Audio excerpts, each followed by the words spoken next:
Ladies and gentlemen, boys and girls, welcome back to the channel. I'm your host, Jackal, and today we're checking out a game called Ethical Apple Farm.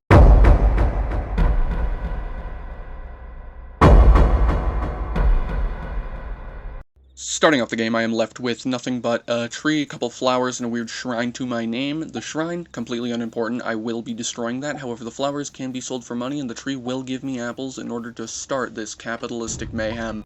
But first, what is the point of making a capitalistic mayhem if there's nothing to purchase? Which brings us to the shop. There are two shops in this game. This one that I am currently visiting, the Apple Tree Shop, which can give us a variety of different trees, which will make us varieties of different values of money and different values of time.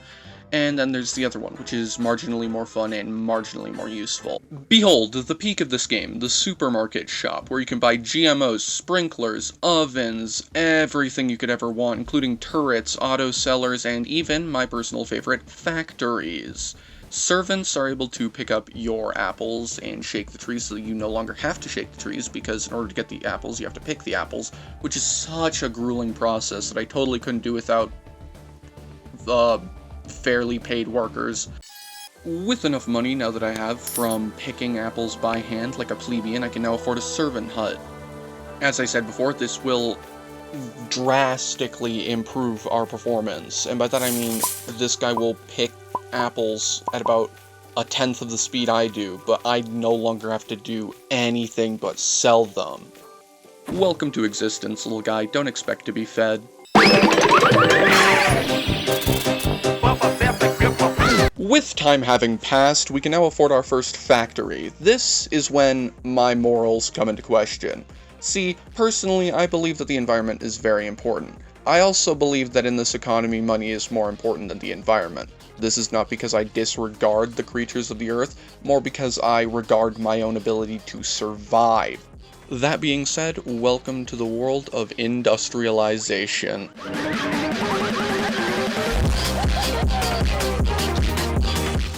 Now it is time for me to be incredibly American.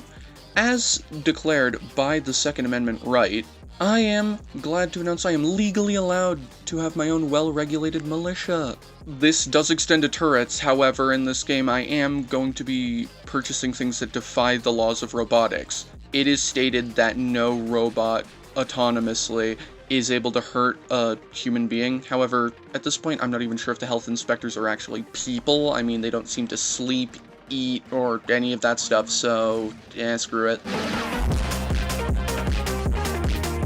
Now we are going to be expanding the servant empire. The more servants, the more factories I can collect from. The more factories I can collect from, the more apples I can have, and the more factories I can have. More factories, more apples, more money, more factories, and the cycle continues until this entire plot looks something like this, because God bless America.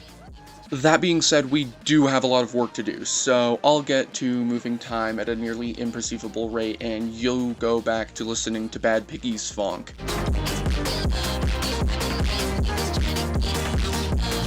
And with all of that beautifully sped up capitalism, we can now afford not one but two more factories. This is going to increase our profits drastically and decrease the amount of time I have to sit around waiting. With this, my power is tripled! And now I can more effectively ruin the environment and the economy at the exact same time using goddamn apples.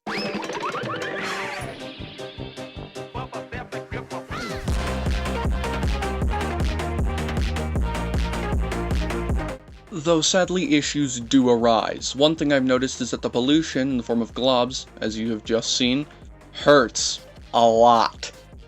I don't know about you, but rotting from the inside isn't exactly part of my American capitalist dream, so I'm either going to A, do something about that, or B, purchase a lot more servants. That way, I won't have to step into the sludge that eats my flesh off my bones, but they seem completely invulnerable, so they'll be completely fine. The current idea is simply to line the entire back wall with servant huts and cover the rest of the entire thing with factories so as to maximize production. At least, that was what the plan was. See, this is future editor me, and I thought that this would be a great idea. I thought that many servants would be plenty for the amount of factories relative to them.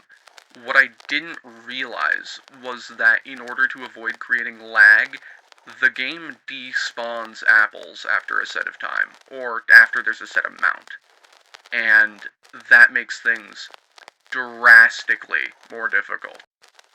This means that it would be much, much harder to realize my American capitalist apple dream. I wouldn't know until it was too late.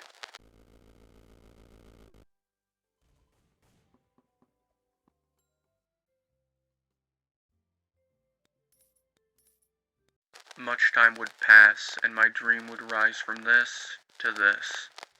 You can't finish the American dream in one day, I know that much. But, damn, this is taking a while.